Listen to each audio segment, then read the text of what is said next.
Gledate oddajo Klepet ob kavi. Hvaležno pozdravljeni, dobrodošli v tednu ženskega zdravja. Tokrat pogovor fokusiramo na boleč spolni odnos, na suhost vlažnice, premalo vlažnost in seveda na vse ostale težave, ki so nekje na tem predelu. V moji družbi pa je Marijana Kolman. Lepo pozdravljena, dobrodošla. Zdaj, ženske imamo ves čas se nekaj dogaja, različni so simptomi, ki pa pravzaprav govorijo o tem, kaj se dogaja navznoter. Se pravi, vsi simptomi so kot nekakšen zemljevid. Zdaj, če danes govoriva o bolečem spolnem odnosu, o nekih srbečicah, vnetih in tako naprej, kaj pravzaprav nam s tem sporoča telo? Telo nam enostavno signalizira, sporoča, da je porušeno hormonsko ravnovesje. Ali pa da še ni vzpostavljeno. Pri mladih dekletih se hormonsko ravnovesje vzpostavlja, potem, ko gre ženska skozi različna obdobja kot ženska v svojem življenju, to pomeni dekle, pred nosečnostjo, v nosečnosti, po nosečnosti in potem seveda do tako imenovane menopavze, to pomeni do njenih zrelih in potem poznih let, se seveda delovanje hormonov, količina hormonov in vsebnost hormonov v endokrinih žlezah oziroma žlezah z notranjim izločanjem spreminja. In navzven simptomatsko se to lahko odraža tudi z različnimi težavami. Od tistih neprijetnih mozoljčkov v puberteti do suhe sluznic, vaginalne sluznice v poznih letih. In tudi nizek libido, kaj ne da? Tudi nizek libido v določenem življenjskem obdobju. Ampak vse to je pač posledica nekega normalnega dogajanja. Pred 50 leti ta stanja, tudi simptomatska stanja, pravzaprav niso bila deležena niti toliko pozornosti, niti ne smatrana kot bolezenska stanja. Danes pa ena pubertetnica s tistimi običajnimi pubertetniškimi težavami že hodi od psihiatra do različnih specialistov, češ, da so to bolezenska stanja. Ampak enostavno ta različna obdobja in tudi različna stanja neuravnovešenega delovanja hormonov je potrebno spremljati, obvladovati in se konec koncev tudi z določenimi malimi problemčki sprijazniti, seveda pa poiskati načine, kako pravzaprav to ne bi bil problem. No, nizek libido je nekaj, s čimer se moški nerad sprijazni, ne? Zanj to ni tako majhen problem, ampak vsi ti izzivi torej so posledica nekega hormonskega neravnovesja. Zdaj, ti si res poznavateljica in ljudem svetuješ iz področja sibirske fitomedicine. Kako si lahko na naraven način pomagamo tukaj? Tudi imeli smo že v oddaji kar nekaj časa nazaj ginekologinjo iz Sibirije, ki nam je zaupala, da tam ženske sploh nimajo takšnih težav, kot jih imamo mi tukaj, a vendarle imajo določene rešitve, ki jih uporabljajo kot preventiva, mi pa očitno kot kurativo. Tako je, ja. Iz zakladnice ljudskega zdravilstva v Sibiriji je poznanih vrsta preprostih načinov, kako si lahko ženske pomagajo. In dr. Harlova je recimo omenila tudi tiste rastline, ki so sestavine v olju altajske princese. Če se spomniš, dva endemita, ki rasteta samo v Sibiriji oziroma na Altaju, to je borova mjatka in rdeča ščetka, seveda poleg ostalih sestavin. To so naravni načini. Ženska, ko začuti, da s hormoni nekaj ni v redu, bo enostavno v naravi poiskala načine in pomoč, da bo ponovno vzpostavila hormonsko ravnovesje. Ne glede na to, ali je to predmenstruacijski sindrom, ali je to čas tako imenovane menopavze, ali je to čas po menopavzi, ko sluznica ne izloča več toliko vlage in prihaja do izsušene sluznice, posledično vnetij, tudi uroloških vnetij, herpesa in tako dalje.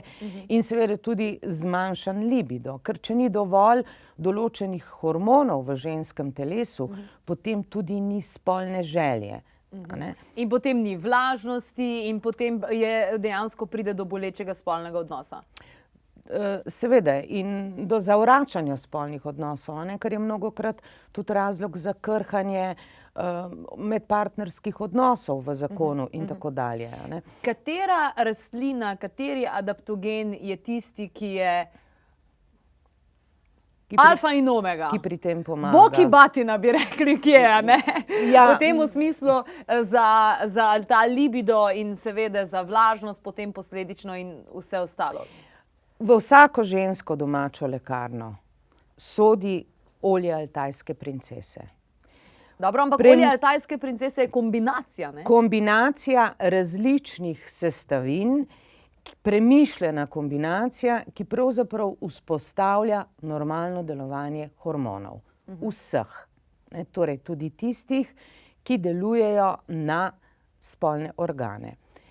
Drug proizvod, ki pravzaprav nujen za vzdrževanje zdrave sluznice, vaginalne sluznice, rodil, so svečke, ki vsebujejo sibirsko čago, kakavovo maslo, ki je bogato z oleinskimi kislinami in odličen transmitor sestavin svečk v sluznico, potem smolo sibirske cedre ali živico, potem propolis, naravni antibiotik, in seveda čebelji vosek. To so pravzaprav naravna zdravila, če pride že do vnetij, in obenem so to snovi, ki zagotavljajo vlažnost sluznice, obnavljajo odmrle stare celice, krepijo vaginalno sluznico, vaginalno tkivo, celice v vagini in preprečujejo seveda tudi urološka vnetja. To je zelo pomembno. Se pravi, svečka se ustavi dejansko v vagino? Za vaginalno uporabo ustavi se tik pred spanjem. Jaz priporočam ženskam en zelo enostaven način, da si enostavno boke dvignejo, da dajo polšter, vzglavnik pod boke, aplicirajo svečko, čim globje vstanejo, v tem položaju z dvignjeno medenico 10 minut, ker svečka se v vagini pri telesni temperaturi raztopi in sestavine seveda lepo zapolnijo ves prostor, vaginalni, jajčnike, maternico in tako dalje. Potem lahko po 10 minutah vzglavnik odstrani. In priporočam en tak protokol pri recimo kroničnih težavah, ki jih imajo ženske, kar vsak večer 10 dni zaporedoma, sicer pa vsak drugi večer. Občasno pa preventivno, enostavno zato, da se tkiva v rodilih okrepijo, tudi prečistijo in da je enostavno sluznica preskrbljena z hranili, ki zagotavljajo obnovo okvarjenih celic in stimulirajo tudi nastanek novih celic. Tole je tako naravno in tako dišeče, da dejansko lahko poješ, a ne? Lahko. Se lahko uporabljaš tudi kot mazilo, recimo. Ni slabo. Kakavovo maslo, ne? Naravne ali kreme ali svečke, recimo vaginalne, rektalne, morajo biti iz snovi, ki so primerne tudi za uživanje. In za polnočni prigrizek. Tudi. Ampak za polnočni prigrizek, kadar gre za željo po stimulaciji libida, priporočam pa koktejl čaga in rožni koren. Rožni koren dejansko deluje pri obeh, tudi pri moških, ne le pri ženskah. In tudi znanstveno dokazano je, da je mnogo parov, ki so imeli težave z zanositvijo, da so ženske zanosile tudi po uživanju čage z rožnim korenom. Wow. Podobno tudi za olje altajske princese. Mi pa smo taoistko Carmen Bezget, ki smo jo tudi gostili v tednu ženskega zdravja, druge vsebine lahko mimogrede preverite na naši spletni strani, povprašali okrog bolečega spolnega odnosa in dala nam je tole izjavo. Tole je tisto, kar je povedala. Boleč spolen odnos. Zdaj, če boleč spolen odnos je lahko več vzrokov. En vzrok, ali gre dejansko za kakšne deformacije, se pravi, ali je nožnica prekratka, ali je nožnica presuha, to pomeni, ali je ženska v času klimakterija, ali je ženska v času menopavze, ali je ženska oziroma dekle mlado. V bistvu vprašanje je, kdaj se ta težava pojavi. Zdaj, če ni nekega vzroka, je pomembno to, da seveda je to povezano z libidom, je pomembno to, da ženska ugotovi, kaj je vzrok tega. Ker velikokrat, recimo zdaj sploh v tem stresnem času, v stresnem obdobju, se zaradi stresnega načina življenja ženske izgubljajo svoj libido, izgubljajo svojo spolno energijo in s tem izčrpajo moč svojih jajčnikov in pa seveda s tem tudi vlažnost nožnice. Če nožnica ni vlažna, če sluznica nožnice ni navlažena in če mišica nožnice ni dovolj kompaktna, dovolj elastična, pomeni, da pride do bolečega spolnega odnosa. Tako v tednu ženskega zdravja danes govorimo o bolečem spolnem odnosu, nizkem libido in seveda tudi drugih težavah, kot so premalo vlažnosti, srbečica in potem tudi vnetja. Marijana Kolman, ki je danes v moji družbi, je predlagala, da ženske začnejo uporabljati svečke, ki so pravzaprav kombinacija čage in mnogih drugih sestavin, ter olje altajske princese, ki vsebuje 2 endemita, rdeča ščetka in borova mjatka. Sicer pa smo slišali, da je rožni koren tisti, ki tako pri moškem kot pri ženski poskrbi za dober libido, torej za poželenje, ker danes živimo v precej negotovih, stresnih časih in to so ubijalci strasti, ubijalci poželenja.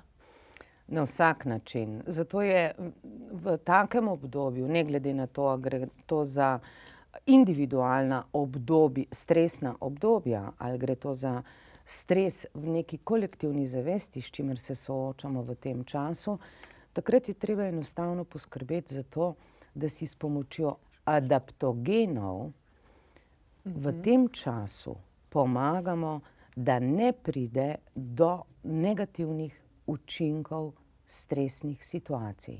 Ali so to individualne ali splošne stresne situacije. Enostavno povedano, tudi veliko je v glavi. Kako je s tem? Sploh na tem področju spolnih organov naj bi bilo veliko v glavi. Poznamo veliko zgodb žensk, ki so bile povsem zdrave, pa niso mogle zanositi, potem so se sprostile, se je dejansko zgodilo. In takšnih, ki so imeli tudi moških probleme ali z ejakulacijo prezgodnjo ali vsemi temi zadevami. Je res vse v glavi? To je tak ljudski način, ko rečemo vse je v glavi, ne? Ampak v resnici gre pa tukaj za zelo zapletena dogajanja v našem sistemu oziroma v mehanizmu delovanja določenih organov. Namreč bistvene so informacije, ne? In če kot primer bom povedala en zanimiv primer, ki pojasnjuje to, zakaj pravzaprav lahko z informacijami sprovociramo vrsto ali simptomatskih stanj ali pa dejansko bolezenskih stanj. Ko je prišlo do združitve zahodne in vzhodne Nemčije in ko so v vzhodni Nemčiji lahko po televizijskih programih spremljali zahodnonemške reklame, ki so bile seveda polne nekih Bayerjevih reklam za določena zdravila, je število obolenj hrbtenice, bolečin hrbtenice v vzhodni Nemčiji blazno naraslo. Menda za 8-krat, ker so na televiziji neprestano predvajali reklame, Bayerjevega zdravila proti bolečinam v hrbtenici. Wow. Danes so pravzaprav tako na televiziji kot v vseh medijih na razpolago razne informacije o tako imenovanih bolezenskih stanjih. Mladih deklet, žensk pred zanositvijo, žensk v menopavzi, žensk po menopavzi.